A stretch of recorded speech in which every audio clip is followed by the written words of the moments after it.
ሄሎ ጤና ይስጥልኝ ጋይስ ደህና ናችሁ? እንዴት ናችሁ? ሰላም ናችሁ አይደል? ባላችሁበት ሰላማችሁ ይብዛ።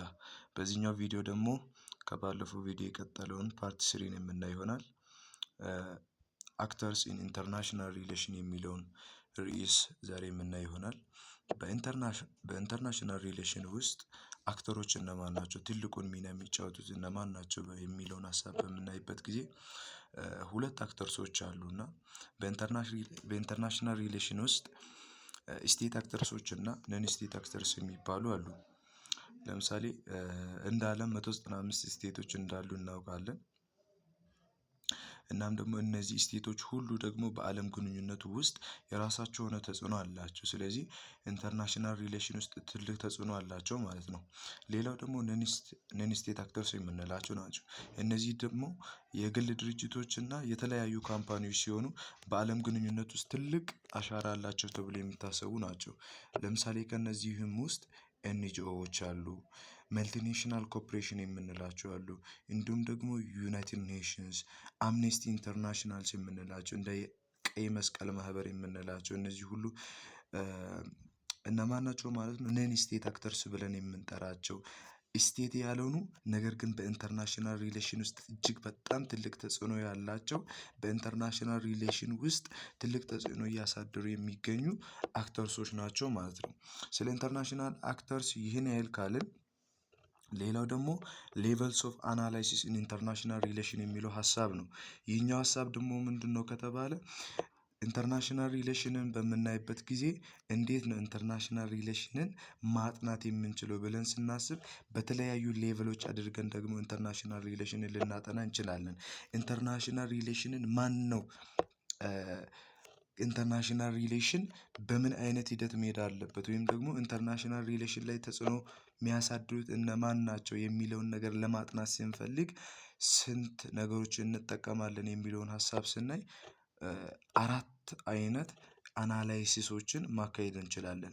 አንደኛው ኢንዲቪጁዋል የሆኑ ሰዎች ላይ አናላይሲስ ስናካሂድ፣ ሁለተኛው ደግሞ ግሩፖች ላይ አናላይሲስ ስናካሂድ፣ ሶስተኛው ስቴት ላይ ወይም ደግሞ ሀገር ላይ፣ አራተኛው ደግሞ ሲስቴም ላይ ነው ማለት ነው። በእነዚህ ሌቭሎች ላይ ሆነን ኢንተርናሽናል ሪሌሽንን ምን ማድረግ እንችላለን? አናላይሲስ መስራት እንችላለን ወይም ደግሞ ማጥናት እንችላለን። ለምሳሌ ኢንዲቪጁዋል ሌቨል አናላይሲስን በምናይበት ጊዜ በኢንዲቪጁዋል ሌቨል አናላይሲስ ወይም ደግሞ ኢንተርናሽናል ሪሌሽን የሚጠናው በማ በኩል ተደርጎ ነው? በኢንዲቪጁዋል በኩል። ለምሳሌ ማን? ሂትለርን በምናይበት ጊዜ በሁለተኛ ዓለም ጦርነት ላይ ሁለተኛ ዓለም ጦርነት እንዲነሳ ካደረጉ ሰዎች ውስጥ እጅግ በጣም የሚጠቀስ ሰው ነው ማለት ነው። ሶ ሂትለር ኢንተርናሽናል ሪሌሽን ላይ ወይም ደግሞ ኢንተርናሽናል አፌርስ ላይ ምን አይነት ተጽዕኖ አሳደረ የሚለውን ነገር በምናጠናበት ጊዜ ምን እያደረግን ነው? ኢንተርናሽናል ሪሌሽን ላይ ምን እያደረግን ነው? አናላይሲስ እየሰራን ነው። ኢንተርናሽናል ሪሌሽን ላይ ማን ነው ተጽዕኖ እያደረገ ያለው የሚለውን ነገር እያጠናን ነው ማለት ነው። ሌላው ግሩፕ ሌቨል አናላይሲስ የሚባለው ነው። በዚህ ግሩፕ ሌቨል አናላይሲስ ላይ ስሙም እንደሚናገረው ማን ላይ ሆነን ነው ኢንተርናሽናል ሪሌሽንን አናላይዝ የምናደርገው? ግሩፕ ላይ ማለት ነው። ሶ ግሩፕ ሌቨል አናላይሲስ ስንል ግሩፖች ላይ ነው ማለት ነው። ለምሳሌ ሎቢንግ ባይ ኦይል ካምፓኒ ሼፕ ዩኤስ ፎሪን ፖሊሲ። ለምሳሌ ሎቢንግ ግሩፕ የሚባሉ እነዚህ የባለስልጣን ቡድኖች እነዚህን የሚመሳስሉ ሰዎች ኢንተርናሽናል ሪሌሽንስ ላይ ወይም ደግሞ ኢንተርናሽናል አፌርስ ላይ ምን አይነት ተጽዕኖ አላቸው የሚለውን ነገር በእነሱ በኩል አድርገን ኢንተርናሽናል ሪሌሽን በምናጠናበት ጊዜ ግሩፕ ሌቨል አናላይሲስ እየሰራን ነው ብለን ማውራት እንችላለን። ሶስተኛው ደግሞ ስቴት ሌቨል አናላይሲስ ነው የሚባለው። ይሄ ደግሞ ኢት ትሪትስ ዋት ስቴት አስ ኤ ሜን ዋት አክተር። ስቴትን እንደ ምንድነው የሚያየው? በዚህኛው አናላይሲስ ሌቭል ጊዜ ስቴት በኢንተርናሽናል ሪሌሽን ላይ ምን አይነት ተጽዕኖ አላት፣ ግሎባል አፌር ላይ ምን አይነት ተጽዕኖ እያሳደረች ነው የሚለውን በምናይበት ጊዜ ደግሞ ስቴት ሌቨል አናላይሲስ ብለን እንጠራዋለን። እና ለምሳሌ ኢትዮጵያ ኢንተርናሽናል ሪሌሽን ላይ ምን አይነት ተጽዕኖ እያሳደረች ነው? ለምሳሌ በአሁን ጊዜ ራሽያ፣ እንዲሁም ዩክሬን፣ አሜሪካ እንዲሁም ደግሞ ቻይና እነዚህ አይነት ሀገራቶች ላይ ሆነን አናላይሲስ በምናደርግበት ጊዜ ስቴት ሌቨል አናላይሲስ ብለን ልንገልጸው እንችላለን ማለት ነው። ሌላው ሲስቴም ሌቨል አናላይሲስ የሚባለው ነው። ሲስቴም ሌቨል አናላይሲስ የሚባለው ደግሞ ስሙም እንደሚናገረው ሲስቴም ላይ ሆነን አናላይሲስ በምናደርግበት ጊዜ ነው ማለት ነው። እና ሲስቴም ሌቨል አናላይሲስ ለምሳሌ በኮልድ ዋር በቀዝቃዛው ጦርነት ዓለም በጦር መሳሪያ ሳይሆን ነገር ግን በፖለቲካና በኢኮኖሚ ምን በምታደርግበት ጦርነት በምታካሂድበት ጊዜ ዩኒፖላር ሲስቴም የነበረበት በተለይ ደግሞ በኮልድ ዋር ጊዜ ምን አይነት ስቴት ነበረ? ባይፖላር የሚባለው ወይም ደግሞ ዩናይትድ ስቴትስ ኦፍ አሜሪካ እና ሶቪየት ራሽያ አብረው የዓለምን ፖለቲካ ተቆጣጥሮ ባሉበት ጊዜ የነበረው አይነት ማለት ነው። እና ሲስቴም ሌቨል ስንል ግሎባሉን ነው የምናየው። ግሎባል ወይም ደግሞ እንደ ዓለም ተጽዕኖ እያደረጉ ያሉ ሲስቴሞች እነማን ናቸው? ለምሳሌ በኮልድ ዋር ማንን አለን? ባይፖላር ሲስቴም የምንለው አይነት ማለት ነው። እና ሶስት ሲስቴም ላይ ሆነን አናላይሲስ በምናደርግበት ጊዜ ሲስቴም ሌቭል ብለን እንጠራዋለን ማለት ነው። ዶንት ፎርጌት ዳት። ሌላው ደግሞ 1.6 ላይ የምናየው ስትራክቸር ኦፍ ኢንተርናሽናል ሪሌሽንስን ነው። እና ኢንተርናሽናል ሪሌሽንስ ሲስቴም የሚባለው ይሄ ምን አይነት ስትራክቸሮች አሉት ብለን በምናወራበት ጊዜ ሶስት አይነት ስትራክቸር ልናይ እንችላለን። የመጀመሪያው ዩኒፖላር ሲስቴም የምንለው ነው። በዚህ በዩኒፖላር ሲስቴም ውስጥ ዋን ሱፐር ፓወር ዶሚኔት አንድ ሱፐር ፓወር ነው ዶሚኔት አድርጎ የሚገኘው። ስንት አይነት? አንድ አይነት ማለት ነው። ለምሳሌ ከ1991 በኋላ ዩናይትድ ስቴትስ ዶሚናንስ አፍተር ዋት ራሽያ ኮላፕስ ማለት ነው። እና ዩኤስ ዶሚኔት አድርጋ የነበረችበት ጊዜ ነው። አንድ ስቴት ዶሚኔት በሚያደርግበት ጊዜ ምን ብለን እንጠራለን? ዩኒፖላር ሲስቴም እንላለን። ሌላው ደግሞ ባይፖላር የምንለው ነው። ባይፖላር ደግሞ ምንድነው? ሁለት ስቴቶች ምን በሚያደርጉበት ጊዜ ዶሚኔት አድርገው ፖለቲካውን ኢኮኖሚውን በሚቆጣጠሩበት ጊዜ ነው። ቱ ሜን ፓወርስ ዶንት ፎርጌት ዲስ። ለምሳሌ በኮልድ ዋር ጊዜ ዩናይትድ ስቴትስ እና ራሽያ ምን ነበሩ? ዶሚኔት ነበሩ። እጅግ በጣም ተጽዕኖ እያሳደሩ የነበሩ በፖለቲካው፣ በኢኮኖሚው፣ በተለያዩ ነገሮች ውስጥ ምን እያደረጉ የነበሩ ናቸው? ተጽዕኖ እያሳደሩ የነበሩ ስቴቶች ናቸው። ይህን ምን እንለዋለን? ባይፖላር ሲስተም። ሶስተኛው ደግሞ መልቲፖላር ሲስተም የምንለው ነው። ይህኛው ደግሞ ሰቨራል ፓወርሶች ያሉ ሲሆን ፕሪ ወርልድ ዋር ፈርስት ዩሮፕ ከወርልድ ዋር ፈርስት በፊት የነበረው ጊዜ ሰቨራል ፓወርሶች የነበሩበት ነው። እና እንደኔ በአሁን ጊዜም መልቲፖላር የሚባለው ሲስቴም ያለበት ይመስለኛል። እና ምክንያቱም ብዙ ስቴቶች በዚህን ጊዜ እጅግ በጣም ተጽዕኖ እያሳደሩ የሚገኙበት ጊዜ ስለሆነ ማለት ነው። እና እዚች ጋር the key concept you have to know is that የመጀመሪያው ፓወር ነው። ፓወር ኢትስ a core of international relation። ዓለም የተለያዩ ሀገራቶች የራሳቸው ማለትም ራሳቸውን ችለው እንዲሁም ደግሞ በሌሎች ሀገራቶች ላይ እጅግ ትልቅ ተጽዕኖ እንዲያሳድሩ ከሚያደርጓቸው ነገሮች ውስጥ the power they have ያላቸው ፓወር ነው። አሜሪካ ያላት ፓወር ምን ተጽዕኖ ኢንተርናሽናል ሪሌሽን ላይ እንድታደርግ ያደርጋታል። ሶ ፓወር የሚባለው ነገር ኢንተርናሽናል ሪሌሽን ላይ ኢትስ አ ኮር ማለት ነው። እና ሌላው አናርኪ ብለን የምንለው ነው። ኖ ሴንትራል ግሎባል አውቶሪቲ የሚል ሀሳብ አለው። አናርኪ አብዛኛውን ጊዜ ፈተና ላይ ከሚጠየቁ ነገሮች ውስጥ አንዱ ነው። እና ማስተዋል አለብን። አናርኪ ብለን የምንለው በየትኛውም ኢንተርናሽናል ሪሌሽን አፌርስ ላይ በየትኛውም ግሎባል አፌርስ ላይ ኖ ሴንትራል ግሎባል አውቶሪቲ። ለምሳሌ ራሽያ እና ዩክሬን በሚጋጩበት ጊዜ ሰሞኑን እያየን ነው። እንግዲህ የተለያዩ መንግስታቶች ኢንተርቬን እያደረጉ ይገኛሉ። በት አሰ ግሎባል አፌር በምናይበት ጊዜ የትኛውም ሀገር የትኛውም ስቴት በየትኛውም አይነት ግሎባል አፌር ላይ ፕሪዮሪቲ ይዞ ምን ሊያደርግ አይችልም? ሊሳተፍ ወይም ደግሞ እዛ ነገር ላይ ጣልቃ ገብቶ የራሱን ፕሪዮሪቲ ማሳየት አይችልም። እና ይህን ምን ብለን እንለዋለን? አናርኪ ብለን እንለዋለን ማለት ነው። ሌላው ሶቨሬኒቲ ነው። ሉዓላዊነት ደግሞ በሁለት ልንከፍለው እንችላለን። ይህም ደግሞ ኢንተርናል ሶቨርኒቲ እና ኤክስተርናል ሶቨርኒቲ ብለን እንጠራለን ማለት ነው። ይህ ኢንተርናል የምንለው አውቶሪቲ ኦቨር ዶሜስቲክ አፌርስ ሀገር ራሷን በራሷን ማስተዳደሯ እንዲሁም ደግሞ ሀገር በራሷ የምታደርገው የትኛውም የራሷ ነጻነት ኢንተርናል አውቶሪቲ ይባላል። እና ኤክስተርናል አፌርስ የምንለው ደግሞ በተለያዩ የውጭ ጉዳዮች ላይ የመሳተፍ እንዲሁም ደግሞ ከሌሎች ሀገራቶች ኮሎናይዜሽን ሊሆን ይችላል። እንዲሁም ደግሞ ከሌሎች ሀገራቶች ተጽዕኖ የምትሆንበት ሀገር ነፃ የምትሆንበት ስርዓት ነው ወይም ደግሞ አይዲዮሎጂ ነው ሶቨርኒቲ ብለን ልንጠራ የምንችለው ማለት ነው። ሶቨርኒቲን እንዳልኩት ሁለት ነው፣ ኢንተርናል እና ኤክስተርናል ብለን የምንከፍለው። የመጀመሪያው ሀገር በራሷ ዶሜስቲክ አፌርስ ማለት ነው እና ለምሳሌ የራሷ ሰንደቅ ዓላማ፣ የራሷ አንቲምስ ወይም ደግሞ ብሔራዊ መዝሙር፣ የራሷ የሚባሉ ወግ ልማዶች ሲኖራት that's what we call it ኢንተርናል ሶቨርኒቲ ብለን እንጠራዋለን። ኤክስተርናል ሶቨርኒቲ ብለን የምንጠራው ደግሞ ኢንዲፔንደንስ ኢን ፎሪን ፖሊሲ በውጭ ጉዳዮች ላይ የትኛውን የምታካሂደውን ነገር በነፃነት ስታካሂድ ሀገር ምን ብለን ነው የምንጠራው? ኤክስተርናል ሶቨርኒቲ ብለን እንጠራለን ማለት ነው። በዚህ ቪዲዮ ትንሽ ሁሉንም ከቨር ማድረግ ስለፈለኩኝ ነው እና ትንሽ የቆየባችሁ።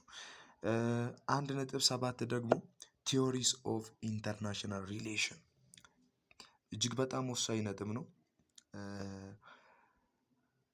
ኢንተርናሽናል ሪሌሽንን ለማጥናት አብዛኛውን ጊዜ ስኮላርሶች ይቸገራሉ እና ይህም ለምንድን ነው ከተባለ ኢንተርናሽናል ሪሌሽን በሚጠናበት ጊዜ ቲዮሪ ያስፈልገዋል።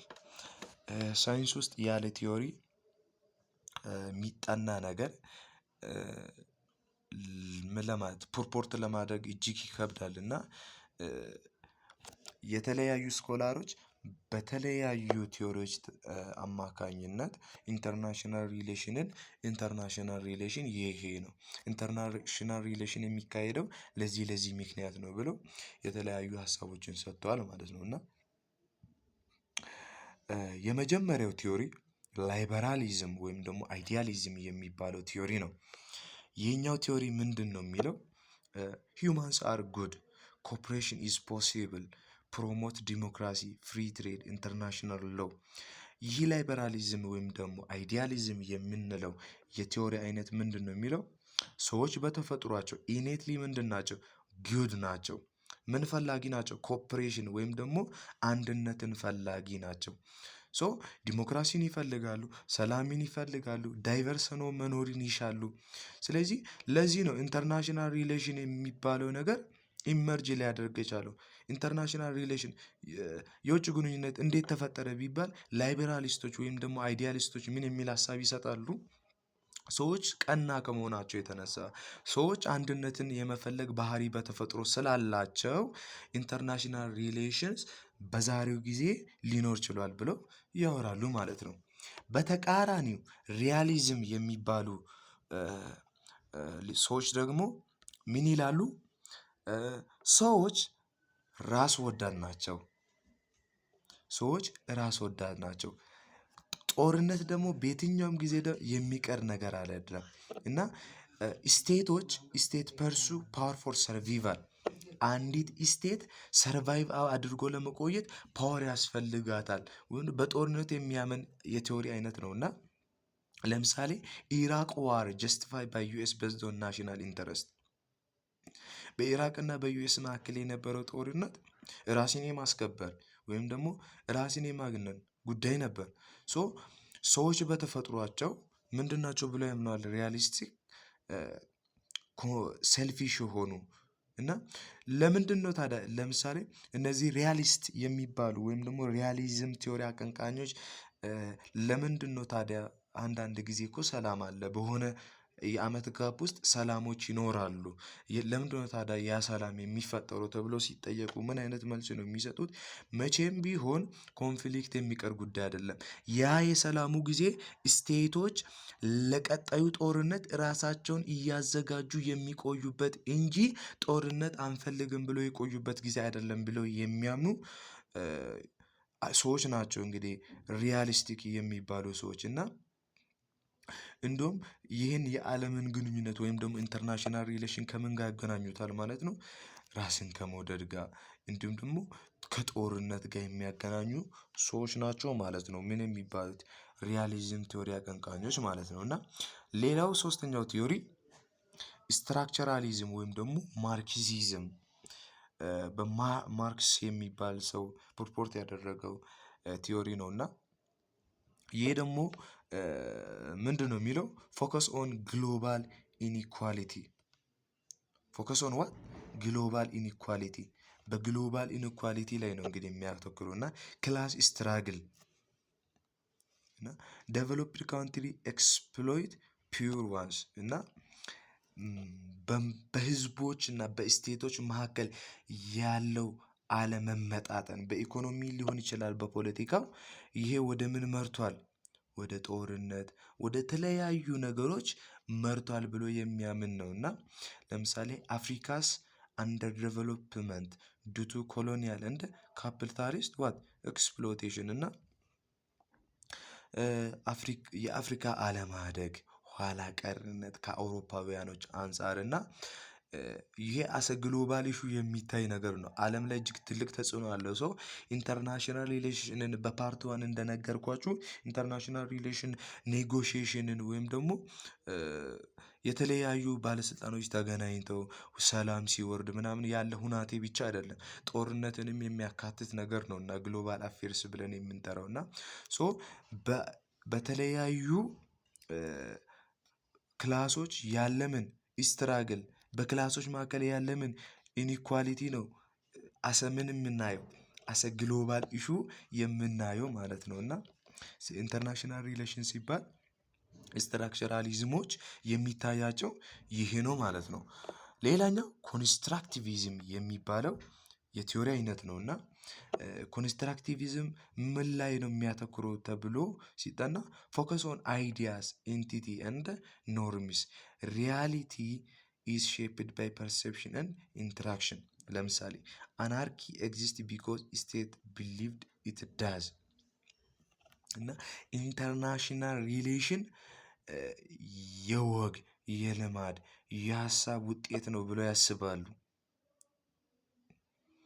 ለምሳሌ አናርኪ ኤግዚስት ያደረገው ወይም ደግሞ ኤግዚስት የሚያደርግ ስቴት ቢሊቭ ኢት ዳዝ ሶ ስቴት ካመነበት ነው የማመን ያለማመን ጉዳይ ነው ማለት ነው እዚች ጋር እና የአይዲያ የአይደንቲቲ እንዲሁም ደግሞ የኖርም ውጤት ነው። እና ከነዚህ ከአይዲያ ከአይደንቲቲ እና ከኖርሞች አንፃር የተለያዩ ስቴቶች የተለያዩ ሰዎች ያላቸው የአመለካከት የአስተሳሰብ የኖርም የወግ ልማድ የእምነት ጉዳይ አሰ ግሎባል ኢሹ አድርገው የሚያዩ ናቸው እነዚህ ኮንስትራክቲቪዝሞች እና እነዚህ ኪኪ ፖይንቶች ናቸው እና ፈተና ላይ ይመጣሉ ብዬ የማስባቸው ማለት ነው። እና ሌላው ክሪቲካል ቲዮሪ ነው። ክሪቲካል ቲዮሪ ምንድነው የሚለው ጊቭ ቮይስ ቱ ዋት ኢት ጊቭ ቮይስ ቱ ማርጂናላይዝድ ለተጨቆኑት፣ ለምሳሌ ለሴቶች፣ ለግሎባል ሳውዞች በደቡባማ ክልል የሚገኙ የዓለም ክፍሎች እጅግ ተጨቁኗል ተብሎ የሚታሰቡና ኢንክሉድ ፖስት ኮሎኒያሊዝም ከኮሎኒያሊዝም በኋላ ያለው ሁኔታ፣ ፌሚኒዝም ስለ ሴቶች መብት እንትን የሚለው ማለት ነው። እና የተጨቆኑ ሰዎችን ነው የሚያየው። እና ስለ ግሎባል አፌርስ ሲነሳ ክሪቲካል ቲዮሪ ምንን ነው የሚያነሳው? ማርጂናላይዝድ የሆኑ ግሩፖችን ያነሳል ማለት ነው። ለምሳሌ ፖስት ኮሎኒያል ክሪቲክ ኦፍ ዌስተርን ዶሚናንስ ኢን ዘ ዩኤን ሴኩሪቲ ካውንስል ከጦርነት በኋላ ወይም ደግሞ ከኮሎኒያሊዝም በኋላ ያለው ዌስተርን ዶሚናንስ ኢን ዘ ዩኤንኤ ሴኩሪቲ ካውንስል ማለት ነው። እና የተለያዩ ሀገራቶች ለምሳሌ በኖርዝ በኩል የነበሩት በሳውዝ በኩል ያሉትን ምን የሚጨቁንበት ሂደት ነበር። እና ሶ እነዚያን ነገሮችን ነው የሚያየው ምን የሚባለው ክሪቲካል ቲዮሪ የሚባለው ማለት ነው። እና ይህን ይመስላል የዛሬው ቪዲዮ እና ኖቱን ከፈለጋችሁት ቴሌግራም ቻናሌ ላይ አታች አደርግላችኋለሁ። ቪዲዮውን ስለተከታተላችሁት እጅግ በጣም አመሰግናለሁ። በቀጣይ ደግሞ የተለያዩ ግቢዎችን ሚድ ኤግዛሞችን አብረን እንሰራለን። ቴንክ ዩ ሶ ማች ሃቭ አ ናይስ ታይም